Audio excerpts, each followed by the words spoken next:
જય સ્વામિનારાયણ બેટા, અને આપણે હવે ન્યુક્લિયસ ચેપ્ટર સ્ટાર્ટ કરીએ. થોડું આપણે હસી ખુશીની વાતો કરી એટલે એ ટાઈમ પર આપણે રેકોર્ડિંગ બંધ રાખ્યું હતું, અત્યારે રેકોર્ડિંગ સ્ટાર્ટ કરી દીધું છે.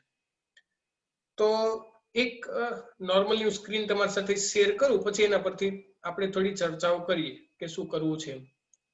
એ સ્ક્રીન ઉપરથી તમને અંદાજ આવી જશે. સપોઝ કે કોઈ પણ હું એક તત્વ લઈ લઉં છું, કોઈ પણ એક તત્વ.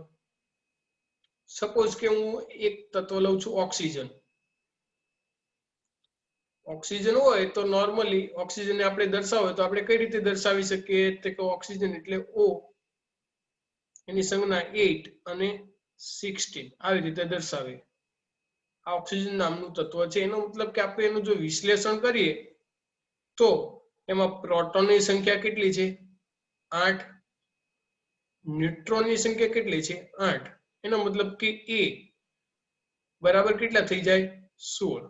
પ્રોટોન 8 છે, એનો મતલબ કે એને Z પણ કહી શકીએ આપણે, પરમાણુ ક્રમાંક. આ ન્યુટ્રોનની સંખ્યા છે, અને એ ન્યુટ્રોનની સંખ્યા જો જોતી હોય તો એ શેના પરથી મળી જાય આપણને? A - Z, એના ઉપરથી આપણને એ સંખ્યા પણ મળી જાય. ચાલો, એટલી વસ્તુ ક્લિયર દરેકને? કોઈ કે મને રિપ્લાય આપતો રહ્યો એટલે મને ખબર પડે નેટ ચાલુ છે. હા સર. રેડી? હવે આનું કુલ દળ જોવા જઈએ તો આપણને ઓબ્વિયસલી લાગે એવું કે ચાલવાનું કુલ દળ કેટલું હોય, તો કુલ દળ શોધવું તો આપણે નોર્મલી એવું કરીએ. રેડી? નોર્મલી જો આપણે કરવું હોય તો નોર્મલી આપણે શું કરીએ તો કે ભાઈ માસ ઓફ પ્રોટોન ગુણ્યા 8 પ્લસ માસ ઓફ ન્યુટ્રોન. બધાને ચોટે છે? ના સર, પરફેક્ટ અવાજ આવે છે. ઓકે, તો એનો નેટને પ્રોબ્લેમ હશે. માસ ઓફ પ્રોટોન ગુણ્યા 8 કરીએ અને માસ ઓફ ન્યુટ્રોન ગુણ્યા 8 કરીએ ઇઝ ઇક્વલ ટુ. રેડી? એટલું કરીએ ને તો આપણને એનો મતલબ કે ટોટલ માસ મળી જાય. રેડી? આવું આપણે માનીએ છીએ તો કુલ દળ આપણને મળી જાય, આવું આપણે જોઈએ છે. પરંતુ વાસ્તવિકતા કંઈક અલગ જ છે. કેમ? તો કે ભાઈ 8 પ્રોટોન અને 8 ન્યુટ્રોન એને જો આપણે ભેગા કરવા હોય તો કંઈક ઉર્જા જોઈએ. 8 પ્રોટોન અને 8 ન્યુટ્રોન જો તમારે ભેગા રાખવા હોય, રેડી? આ 8 ને ભેગા રાખવા કંઈક ઉર્જા જોઈએ. હવે આ ઉર્જા ક્યાંથી મળે એવો સવાલ થાય. ચલો, આ ઉર્જા ક્યાંથી મળે એવો સવાલ છે. તો ઓબ્વિયસ છે, આ ઉર્જા જો જોતી હોય તો આપણને 8 પ્રોટોન પ્લસ 8 ન્યુટ્રોન નું દળ એ થોડું ઘટે. રેડી? અને એ ઘટાડો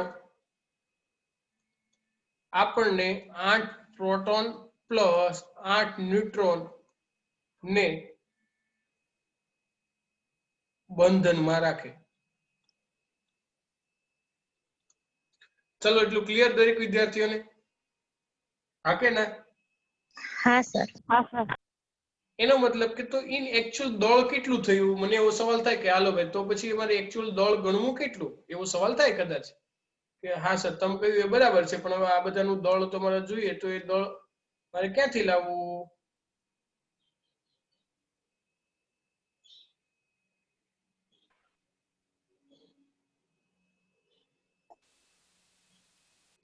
ઓકે બેટા? તો એ દળ જે ઘટાડો થયો તો એના પ્રમાણે મળે તો એનો મતલબ કે કંઈક ઘટાડો, દળમાં ઘટાડો થાય. તો આ દળ કેવી રીતે મળે એવો સવાલ થાય.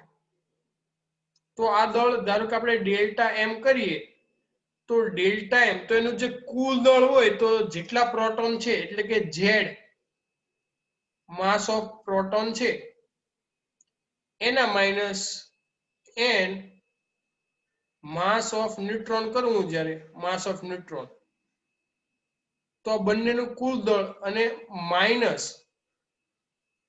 આ બંનેનો દળનો સરવાળો કરવાનો અને એમાંથી આ બંને છૂટા છે, જો કુલ છૂટા પ્રોટોન તો કે ભાઈ Z જેટલા કુલ છૂટા ન્યુટ્રોન એને ગુણ્યા એનું દળ ભાગ્યા જે તે તત્વ હોય, ધારો કે x નામનું તત્વ છે, x નામનું તત્વ, તેનો મતલબ કે z x એ દર્શાવવું.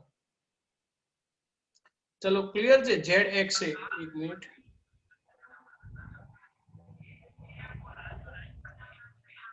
ચલો zx વડે મેં દર્શાવ્યું તો એનો મતલબ કે એનું પણ કંઈક માસ હશે.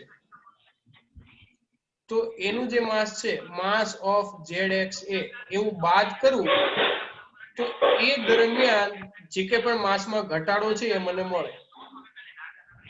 ખ્યાલ આવી ગયો દરેકને? હા કે ના?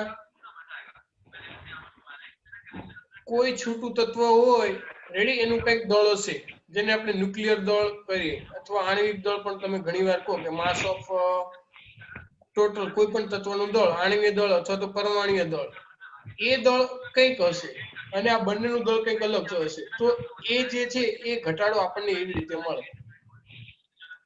ચલો એટલું ક્લિયર દરેક વિદ્યાર્થીને? કોઈ રિપ્લાય આપશે તો ખબર પડશે.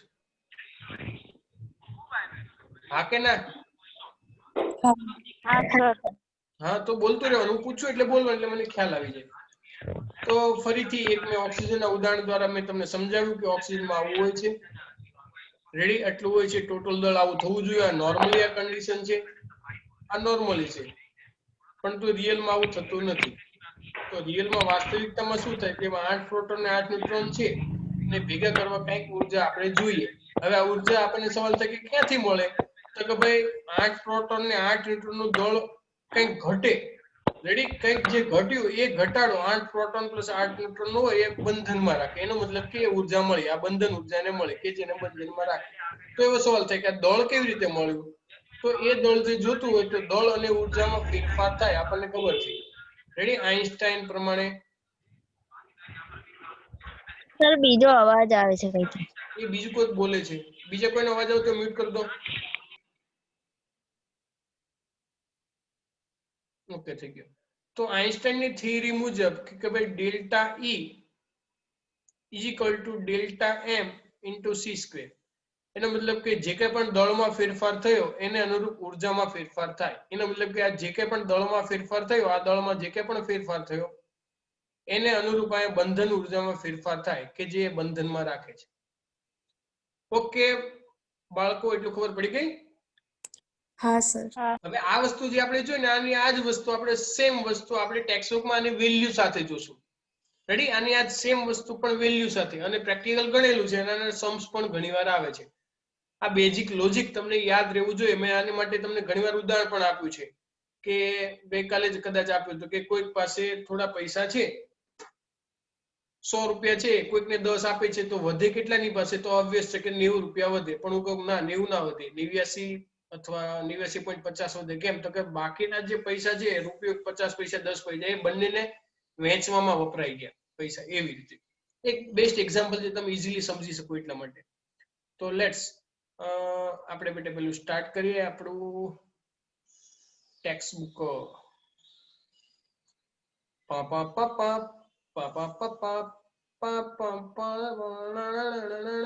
તમને દેખાય છે કશું? હા દેખાય છે. ઉપર બ્લેક બ્લેક દેખાય છે? હા. આ ખબર નહીં કઈ પ્રોબ્લેમ જ આવે છે. 11th માં પ્રોબ્લેમ આવે છે. ઉપર નીચે આ છે ને બધું બ્લેક બ્લેક દેખાય છે. હવે હશે, હવે મારે એને શું કરવું? કઈ નહીં, જોઉં છું ટેકનિકલી પછી સોલ્વ કરશું પ્રોબ્લેમ.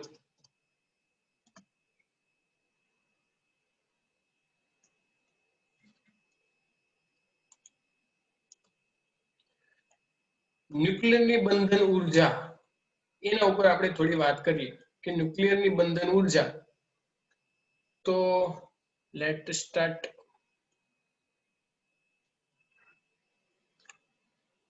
ન્યુક્લિયરની બંધન ઉર્જા કોને કહીએ, અથવા તો ન્યુક્લિયર બાઇન્ડિંગ એનર્જી. આ ટોપિક શરૂ થશે એના કરતા પહેલા બેઝિક જે દળમાં જે ફેરફાર છે એ ફેરફારને અનુરૂપ ઉર્જા, એના ઉપરથી આ ટોપિક આપણે શરૂઆત કરવાના. એટલે આ તો માત્ર હેડિંગ છે, પણ એ પહેલા આપણે બેઝિક સમજવું પડશે કે ન્યુક્લિયર બંધન ઉર્જા રિયલમાં છે શું.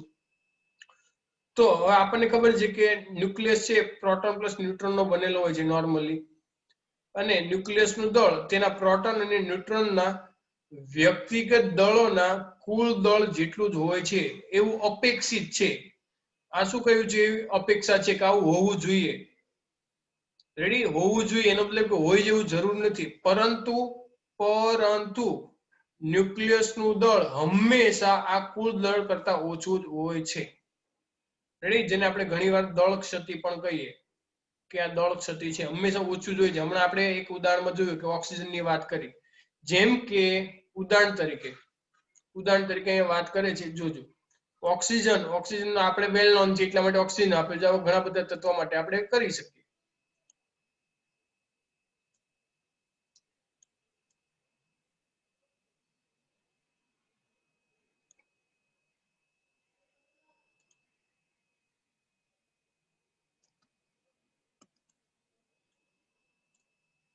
ઓકે, ઓક્સિજન ની જો વાત કરીએ આપણે બેટા, તો ઓક્સિજન માટે આપણે 8 ઓક્સિજન 16 એવું લખીએ. તો 8 ઓક્સિજન 16 લખ્યું તો એના પરથી એમાં પ્રોટોન ન્યુટ્રોન ની સંખ્યા કેટલી છે કે ભાઈ 8 ન્યુટ્રોન હોય તો એનું દળ તો કે ભાઈ 8 ગુણ્યા 1 ન્યુટ્રોન નું દળ, એ આપણને ખબર છે કે 1 ન્યુટ્રોન નું દળ કેટલું છે.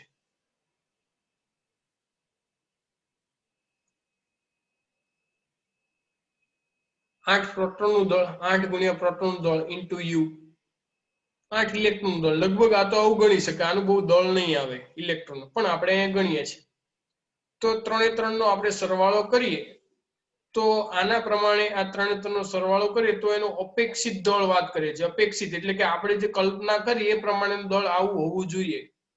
તો એ જે વાત કરી તો 16.12 744 યુ થવું જોઈએ અપેક્ષિત દળ.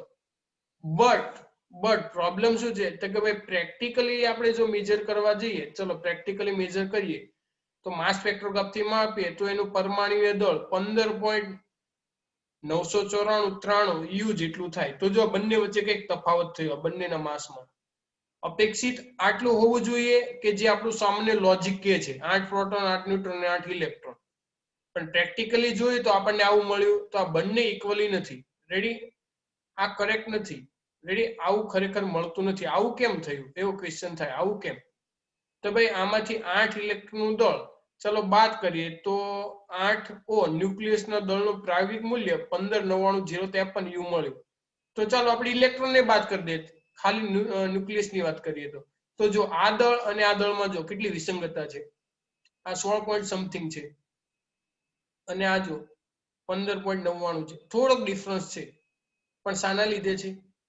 તો હવે એ શેના લીધે મેં તમને સમજાવ્યું રીતે કે 8 ઓક્સિજન ન્યુક્લિયસનું દળ તેના કુલ ઘટકોના દળ કરતા 0.13691 યુ ઓછું છે. કારણ કે તમે આમાંથી બાદ કરો તો તમને ખબર પડી જાય.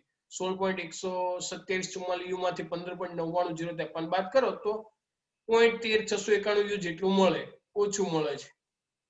હવે એ જે ઓછું દળ મળ્યું એનો મતલબ કે દળમાં એક કંઈક ઘટાડો છે. તો આ કઈ રીતે શોધવું અને શું કહેવાય? તો આ જે ન્યુક્લિયસના દળ અને ઘટકોના કુલ દળ વચ્ચેનો જે તફાવત છે એટલે કે ડેલ્ટા એમ, એને દળ ક્ષતિ માસ ડિફેક્ટ કહેવામાં આવે છે. એટલી વસ્તુ તમારે યાદ રાખવાનું. અને એ માસ ડિફેક્ટ દર્શાવી કઈ રીતે? તો સિમ્પલ છે કે Z mass of proton a minus Z, એટલે કે એને આપણે ન્યુટ્રોન પણ કહી શકીએ. a માઇનસ ઝેડ એટલે એને શું કહી દઈએ આપણે? Neutron. Mass of neutron upon જે તે ન્યુક્લિયસનું દળ. રેડી? પરમાણુય દળ, અથવા તમે એને આવી રીતે પણ દર્શાવાય જે તે ન્યુક્લિયસ માટે માસ ઓફ ઝેડ એક્સ એ, આવી રીતે પણ તમે દર્શાવી શકો. રેડી? આની રિપ્લેસમેન્ટ ઘણા બધા સમ છે એમાં આપી દીધેલું હોય, અથવા તો આવી રીતે લખ્યું હોય તો પણ તમને ખબર પડી જવી જોઈએ. રેડી? આના અથવામાં તમે વાપરી શકો તો આપણે ડેલ્ટા એમ મળે દાળમાં. હવે મેં સમજાવ્યું ફરીથી કઈ કે છે કે દળ ક્ષતિ મળવાનું કારણ શું? એ તો આપણને ખબર છે દળ ક્ષતિ મળવાનું કારણ શું, એ તો આપણે ઓલરેડી શીખી ગયા કે આવું શું કામ થાય છે. તો ઓબ્વિયસ છે કે દળ ક્ષતિનો અર્થ શું, આવું મળવાનું કારણ શું? તો સિમ્પલ વે છે કે આવું શું કામ થાય. તો આઈન્સ્ટાઈનની દળ અને ઉર્જાની સમતુલ્યતા ભાગ ભજવે છે. તો કે ભાઈ એ શું ભાગ છે? એ તો આપણે હમણાં જ ચર્ચા કરી કે delta E is equal to delta M into C square. દળ ઉર્જા, આ દળ છે અને આ શું છે? ઉર્જા. આ તો કોન્સ્ટન્ટ છે, પ્રકાશનો વર્ગ શૂન્યાવકાશ એનો વર્ગ, એ ફેક્ટર છે. એનો મતલબ કે બે વસ્તુ ભાગ ભજવે છે. આ દળ ક્ષતિ તો એનો મતલબ કે એટલે ઉર્જામાં એ બંનેને બાંધી રાખે છે. એટલે કે ઓક્સિજનના ન્યુક્લિયસનું દળ તેના ઘટકોના એટલે કે 8 પ્રોટોન અને 8 ન્યુટ્રોનના અબંધિત અવસ્થામાં ના રહે. કારણ કે આ બંને છે z માસ ઓફ પ્રોટોન અને n માસ ઓફ ન્યુટ્રોન એ બંને છૂટા છે. રેડી 6 પ્રોટોન છૂટા 6 ન્યુટ્રોન છૂટા ત્યારનું દળ છે, પણ ઓક્સિજનની અંદર તો બધા બંધાયેલા છે. રેડી એટલે કે 8 પ્રોટોન અને 8 ન્યુટ્રોન અબંધિત અવસ્થાના કુલ દળ કરતા ઓછું હોવાથી ઓક્સિજન ન્યુક્લિયસની સમતુલ્ય ઉર્જા એટલે કે એને અનુરૂપ ઉર્જા આ જે ડેલ્ટા એમ હતું એને અનુરૂપ ઉર્જા ડેલ્ટા ઈ તેના ઘટકોની સમતુલ્ય ઉર્જાના સરવાળા કરતા ઓછી છે. તો જ બંધનમાં રહી શકે. જો એટલી ઉર્જા મળી જાય તો છૂટા પડી જાય. એટલે કે આપણે ઓક્સિજન ન્યુક્લિયસને તેના 8 પ્રોટોન અને 8 ન્યુટ્રોનમાં ખંડિત કરવા હોય તો ડેલ્ટા એમસી સ્ક્વેર આપણે જે જોયું એટલી ઉર્જા આપવી પડે ઓછામાં ઓછી. રેડી ઓછામાં ઓછી એટલે એનાથી વધારે આપો તો ચાલે, એનાથી ઓછી આપો તો છૂટા ના પડે. અને આ જરૂરી ઉર્જા EB એટલે કે binding energy, B for binding નો દળ ક્ષતિ સાથેનો સંબંધ આવો છે. Delta EB = delta MC square. જો ડેલ્ટા એમ થાય તો હું ડેલ્ટા EB પણ લખી શકું. ખ્યાલ આવ્યો બેટા? હવે આ જે EB સ્ક્વેર મળી એ અહીંયા તો આપણને આખા ન્યુક્લિયસની મળી. આખા ન્યુક્લિયસની એટલે કે અહીં ઓક્સિજન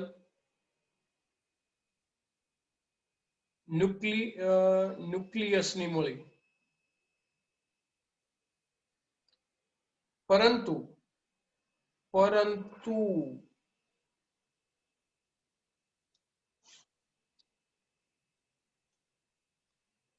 એક ન્યુક્લિયોનની કેટલી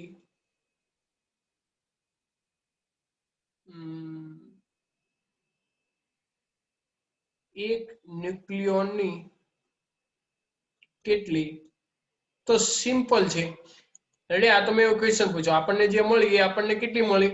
આ જે કે પણ આપણને એનર્જી મળી એ આખા ન્યુક્લિયસ આખા ઓક્સિજનની મળે બંધન ઉર્જા, પણ એકની કેટલી? તો મારે શું કરવું પડે? EB ને ન્યુક્લિયોન વડે ભાગાકાર કરવો પડે. એનો મતલબ કે EB છે એને હું ન્યુક્લિયોનની સંખ્યા એને શું કહેવાય? એ વડે જો હું ભાગાકાર કરું તો મને જે મળે ઉર્જા તો ન્યુક્લિયોન દીઠ બંધન ઉર્જા મળે. ન્યુક્લિયોન દીઠ એટલે એકની આટલી થાય. EBN વડે હું દર્શાવી શકું ન્યુક્લિયોન દીઠ. ચલો એટલે ક્લિયર? તો એક ન્યુક્લિયોન દીઠ ઉર્જા આપણને મળે. હવે આપણે નીચેના ટોપિકમાં જોવાનું છે, પણ આ તો મેં અત્યારે તમને કહી રાખી. ચલો એટલું ક્લિયર? હા કે ના? હા. ચલો હવે આપણને જે વસ્તુ અહીંયા ઓક્સિજન નું ગણવાનું કહ્યું હતું તે એનું ધારો કે આપણે ઉર્જાને એવું ગણવું હોય તો ગણી શકીએ. ગણી શકીએ. કેમ ના ગણી શકીએ? તો સિમ્પલ. શું કરવાનું? ચલો કિંમતો મૂકી દઈએ. ઓક્સિજન માટે જ આપણે એની બંધન ઉર્જા આખા ઓક્સિજનની બંધન ઉર્જા કેટલી? આખા ઓક્સિજનની બંધન ઉર્જા ગણવી હોય તો આપણે સિમ્પલ ગણી શકીએ. ચલો એક એટોમિક માસ યુનિટ ને સમતુલ્ય ઉર્જા પ્રથમ જૂલ અને પછી મેગા ઇલેક્ટ્રોન વોલ્ટમાં શોધો. અને આ પરથી ઓક્સિજનની દળ ક્ષતિને MeV મેગા ઇલેક્ટ્રોન વોલ્ટ પર કુલમ સ્ક્વેરમાં પ્રકાશનો વર્ગ c² માં શોધો. રેડી? અને આપણે MeV c² એના વગર શોધ્યું તો એના વગર પણ શોધી શકીએ.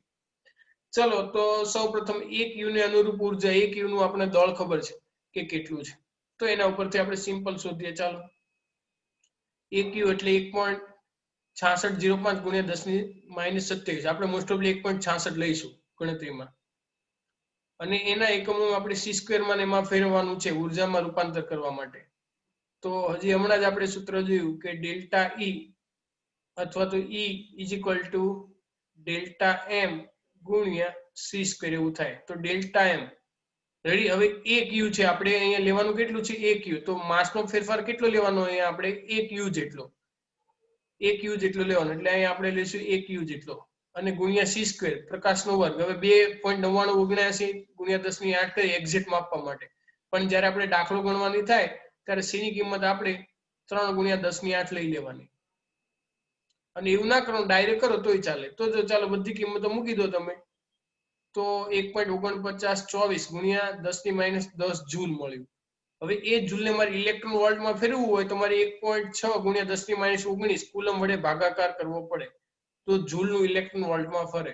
એનો મતલબ કે એના પરથી હું જો સંબંધ લેવા જાઉં તો જૂલ અને ઇલેક્ટ્રોન વોલ્ટ વચ્ચેનો સંબંધ મળી જાય. ખ્યાલ આવી ગયો? જૂલ અને electron volt 1 joule is equal two ખાલી જગ્યા ઇલેક્ટ્રોન વોલ્ટ. આ તમારે શોધવાનું જાતે. રેડી? અથવા તમે એવું પણ કહી શકો 1 ઇલેક્ટ્રોન વોલ્ટ બરાબર ખાલી જગ્યા જૂલ. તો સિમ્પલ છે, આનો તમે ગુણાકાર કરો તો 1 ઇલેક્ટ્રોન વોલ્ટ બરાબર 1.6 ગુણ્યા 10⁻19 જૂલ. અને 1 જૂલ જોતો હોય તો આને છેદમાં જવા દેવાનું તો તમને ઇલેક્ટ્રોન વોલ્ટ મળી જાય. એનો મતલબ કે આટલી બધી ઉર્જા હોય ને 1 ઇલેક્ટ્રોન વોલ્ટ કહેવાય. એનો મતલબ કે ન્યુક્લિયરની આપણે ઉર્જા કે જોતી હોય તો આપણે નાના લેવલ પર ગણીએ અને આપણે આગળના ચેપ્ટર પર પણ ગણી ગયા 1 ઇલેક્ટ્રોન વોલ્ટ. એનો મતલબ મેં જૂલને મેં શેમાં ફેરવ્યું? ઇલેક્ટ્રોન વોલ્ટમાં. એટલે મેં ભાગાકાર કર્યો, કારણ કે જૂલને મારે ઇલેક્ટ્રોન વોલ્ટમાં લેવું હોય તો મારે ભાગાકારમાં જવા દેવું. આ બેઝિક વાર તો એટલે કહું છું, પરીક્ષામાં ઘણી વાર ભૂલાઈ જાય તો તમે વિડીયો જોઈને પણ ફરીથી પ્રિફર કરીને તમે શીખી શકો એટલા માટે. તો 0.9315 ગુણ્યા 10⁹ ઇલેક્ટ્રોન વોલ્ટ આવ્યું. રેડી? તો હું 1 2 3 પોઈન્ટ ખસી જાઉં એટલે 931.5 એટલે 3 પોઈન્ટ ખસ્યો એટલે 10⁹ માંથી 3 જાય એટલે 10⁶ એટલે એને હું મેગા કહું. Mega electron volt.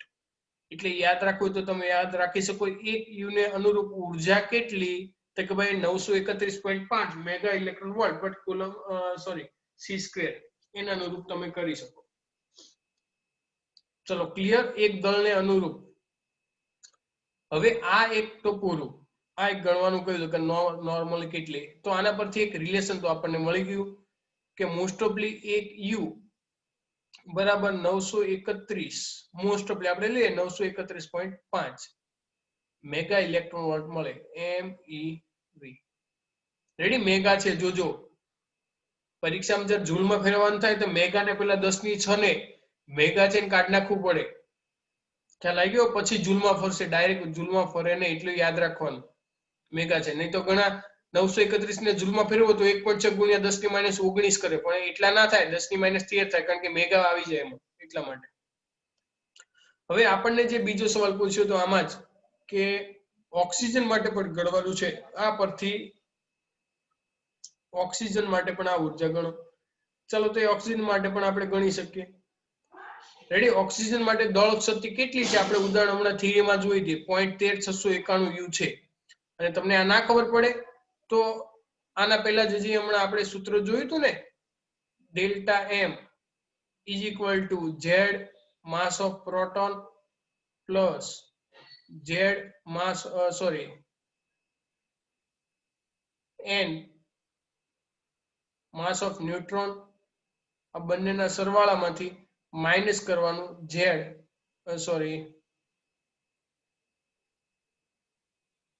માઇનસ કરવાનું જે તે તત્વ. તો આપણી પાસે કયું છે તત્વ? ઓક્સિજન. તો માસ ઓફ O 8O16 આવી રીતે માર્ક કરવું પડે એનું માસ. હવે આ માસ આપણને આપેલું હોય પરીક્ષામાં ઘણીવાર ડેટામાં. જો જે તે દાખલામાં ના આપ્યું તો શરૂઆતમાં આપ્યું હોય માસ, તો એ માસ તમે લઈ શકો. રેડી? અને અહીંયા આપણને ગણીને આપણને આપેલું છે. જો દાખલા ગણવાના આવશે ત્યારે માસ ઓફ પ્રોટોન આપ્યું હશે, માસ ઓફ ન્યુટ્રોન આપ્યું હશે અને જે તે તત્વ લખ્યું છે તો એ તત્વ પરથી તમારે ઝેડ અને નક્કી કરવાના થશે. હું તમને ફરીથી કહું છું, જ્યારે દાખલો કરવાનો થશે ત્યારે તમને આ માસ તો આપી દીધું હશે કે આ કેટલું છે, પરંતુ આ વસ્તુ નહીં આપેલી હોય તો તમને જે તે તત્વ આપ્યું હોય આ તત્વની સંખ્યા ઉપરથી તમને ખબર પડી જાય કે ઓક્સિજન છે એમાં 8 પ્રોટોન છે અને આમાંથી તમે બાદ કરો એટલા ન્યુટ્રોન. એટલે પ્રોટોનની અને જે તે પ્રોટોન અને ન્યુટ્રોનનું માસ તો આપણને ખબર જ છે. પ્રોટોન અને ન્યુટ્રોનનું માસ કેટલું છે એ તો આપણને ઇન્ડિવિડ્યુઅલી ખબર જ છે, પ્રોટોન પ્લસ ન્યુટ્રોનનું માસ. એટલે એ સંખ્યા મૂકી દેવાની. એ તમે જ્યારે તમે મૂકશો તો એના પરથી આપણે સિમ્પલ મેળવી શકીએ ડેલ્ટા એમ.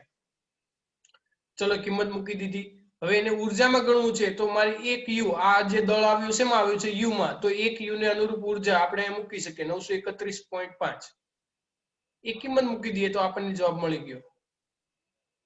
રેડી? તો ઓક્સિજન ને એના ઘટકોમાં વિભાજન કરવા આટલી ઉર્જાની જરૂર પડે. હજી આ તો આખા ઓક્સિજન ને છે. આ જે ઉર્જા છે કેટલી છે? આખા ઓક્સિજન ને છે. પરંતુ યાદ રાખો, મારે ન્યુક્લિયોન દીઠ જોતી હોય તો એનો મતલબ કે આ તો મને EB મળી, ઈબી મળી કેટલી 127.5 રેડી મેગા ઇલેક્ટ્રોન વોલ્ટ પર coulomb sorry C square ready આ એક એકમ છે એમાં શોધી પણ મારે એક ઓક્સિજન ની જોઈએ તો મારે શું કરવું પડે તો EB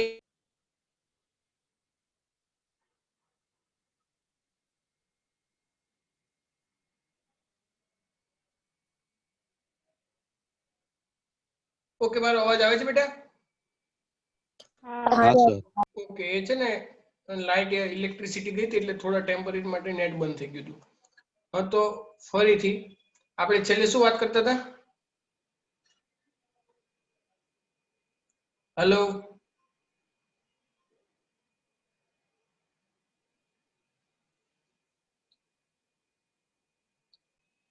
sorry for disturbance of electricity આપણે છેલ્લે જે ચર્ચા કરી એ સમમાં અત્યારે તો બધું જતું રહ્યું હશે કદાચ બટ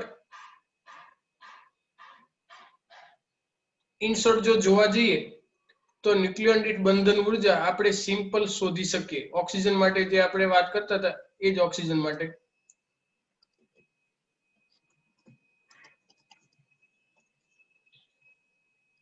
આ જે સમ છે લાસ્ટ એ સમમાં આપણને કુલ મળી છે અહીંયા પણ આપણે જો એક માટે જો જોતી હોય તો એ પણ આપણે શોધી શકીએ સિમ્પલ તો એક ઓક્સિજન માટે EBN એક ન્યુક્લિયન દીઠ કેટલી આ શોધ્યું હોય તો એ શોધવા માટે આપણે શું કરીએ EBN શોધવા માટે કુલ જે ઉર્જા મળી હોય EB એના ભાગ્યા એના ન્યુક્લિયનની સંખ્યા એ કરી દેવું પડે તો EB આપણને કેટલું મળ્યું 127.5 મળ્યું અપોન એના ન્યુક્લિયનની સંખ્યા કેટલી તો કે ભાઈ ઓક્સિજન માટે આના માટે ઓક્સિજન માટે ન્યુક્લિયનની સંખ્યા આપણને ખબર છે કેટલા છે કે 16 કેટલું આવે જુઓ તો ગણતરી કરો તો 127 ભાગ્યા 16 તો આપણને એક ઓક્સિજનની એટલે કે એક ન્યુક્લિયન દીઠ મળે પ્લીઝ કેટલું આવે જુઓ તો જવાબ કેલ્ક્યુલેટર હેલો અવાજ આવે છે મારો હા સર હા કેટલું આવે ગણતરી કરીને કહો અમુક તો કેલ્સી વગર બેઠા હશે 7.968 7.968 ઓકે આટલી આપણને મળી MeV પર સી સ્ક્વેર તો આપણને એક ઓક્સિજન માટે એટલી મળી રેડી એટલે કે એક ન્યુક્લિયન ની મળી તો આવી રીતે આપણે દરેકે દરેક તત્વ માટે શોધી શકીએ હા કે ના આ તમે માટે ઓક્સિજન માટેની અહીંયા ચર્ચા કરીએ ઓક્સિજન માટે ધારો કે મારે હિલિયમ માટે વાત કરવી હોય તો હિલિયમ માટે પણ હું ગણી શકું કે નહીં હિલિયમ માટે લિથિયમ માટે બેરિલિયમ માટે કોઈ પણ માટે હું ગણી શકું આવી રીતે કોઈ પણ જુદા જુદા તત્વને આપણે ગણી શકીએ અને જેટલા પણ તત્વ છે આખે આખા તત્વની બધી સિક્વન્સ મળે 1 2 3 દરેકે દરેક માટે ઓકે હા સર ખ્યાલ આવી ગયો દરેક વિદ્યાર્થીઓને ચલો તો ઓલમોસ્ટ આજનો ટાઈમ થઈ ગયો છે ચાલો દરેક વિદ્યાર્થીઓને હવે આના રિલેટેડ જે કંઈ પણ સમ કે હોય એક્સરસાઇઝમાં તો એ બધા તમે સોલ્વ કરજો જાતે આવતીકાલે હું જોઈશ રેડી ઘણા ખરા સમ છે આના રિલેટેડ 4-5 સમ તો હશે જ ઓકે એટલા ગણજો અને આપણે મળીએ ચલો બાય બાય જય સ્વામિનારાયણ જય સ્વામિનારાયણ જય સ્વામિનારાયણ થિયરીમાં કઈ લખવાનું આટલું જે મેં કરાવ્યું એટલું જ લખવાનું શોર્ટમાં બહુ નહીં લખવાનું દળ ત્રુટી વાળું